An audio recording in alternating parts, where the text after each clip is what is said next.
Hi, welcome to King's, and today we're going to be doing our almond and raspberry frangipane, and also known as a Bakewell tart.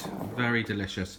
So we're going to start off with our wonderful almond liqueur, Di Serrano, and we've got our vodka in there. We've got our raspberry puree, like so, and then we're going to put a little squeeze of lime in there and give it a good old shake on ice.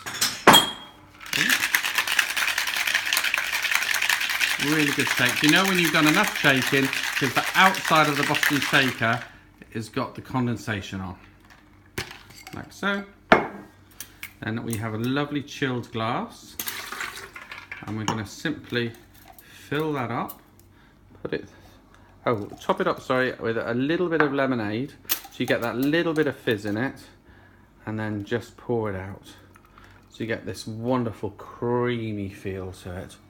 And there you have your almond and raspberry frangipane. Finish it off with a piece of lime and a straw. Oh, there you go. It's all in the detail.